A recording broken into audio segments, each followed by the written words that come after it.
Hi, my name is Anita Nowak and I'm recording this video from my living room in Montreal, Canada. I've spent the last 10 years or so studying empathy and how we can leverage our innate capacity to empathize into action. I call it empathic action. In fact, I have a Facebook page, a community group devoted to empathic action, where for the last 1,315 days, I have posted daily empathy posts. So if you want more empathy stories, feel free to join the community, and you've got a lot of catching up to do. Today I've made the decision that I'm going to produce 100 videos of under 5 minutes for the next 100 days as my contribution to this moment in time where humanity is facing what I'm seeing as an empathy emergency. I've long said that the world is up against a massive collective empathy deficit, but thanks to COVID-19 and some really fear-based behavior, I believe that we need to counter that with the energy of empathy and empathic action. So today's episode is devoted to the haters. Now, I bought this t-shirt a couple of months ago as I was writing a book as a reminder not to get paralyzed by a fear of what others are going to say or think about my work. Okay, so as I've been writing my book, I've been thinking, oh my God, how are people going to perceive my book? And it's easy to sort of let fear interfere with a contribution that you want to make. But I'm going to transcend that thanks to a couple of groups that I want to say a little shout out to, all my IWF sisters, they're part of a fellowship, and of course all of the students that I've had the joy, pleasure, and privilege of teaching for the last decade at McGill. So thank you for giving me the courage to do this. It's not about the haters that are out there. Today's episode is about sort of the self-hating that we do, the negative self-talk that we engage in, especially when we're afraid.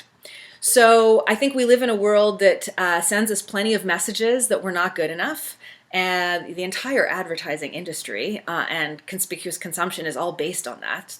And social media is all about comparing ourselves to others, so we never feel that we're good enough. So it's easy to get anxious and distressed and to believe our negative self-talk. So today, as an act of empathic action, let's start with ourselves.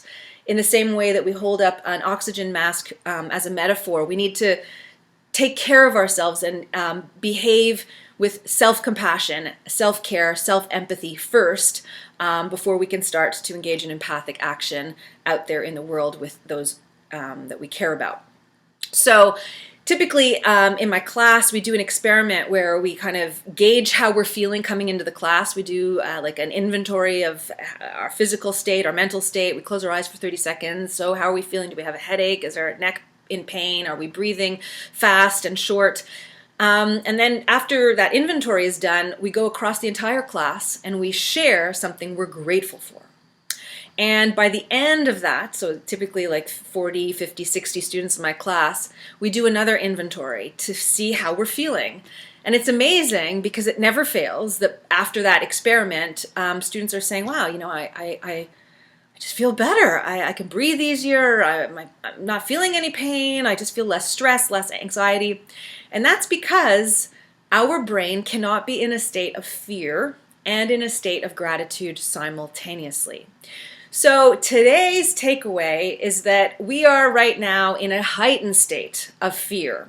We're afraid for ourselves, our loved ones. We're afraid of what's going to go on in society tomorrow, next week, next month, over the course of the next year. Just there's so many reasons to walk around afraid. And there's so many reasons to live in a state of negative self-talk vis-a-vis all the things that could go wrong and all the things that we're not able to keep up, or we don't know what to do, or we've done something wrong, or we made a mistake, or we're behaving poorly with family and friends. So I encourage you to maybe take 30 seconds after this video, close your eyes, and reflect on something that you're grateful for which you're grateful. Could be a phone call that you just had with a friend where you just had a good laugh, good chuckle over something. It could be the piece of art that your child just made, because they're spending a lot of time at home and you're doing a lot of collaging and craft work. Could be a hug or a knowing look that you gave your spouse or partner. It could be an email you got, anything, small, medium, large, something that you're grateful for. And just maybe take a second to post what you're grateful for on this community page, and let us live within this kind of collective gratitude for a minute as a way of countering the collective fear that we're all living. Thanks so much. See you tomorrow.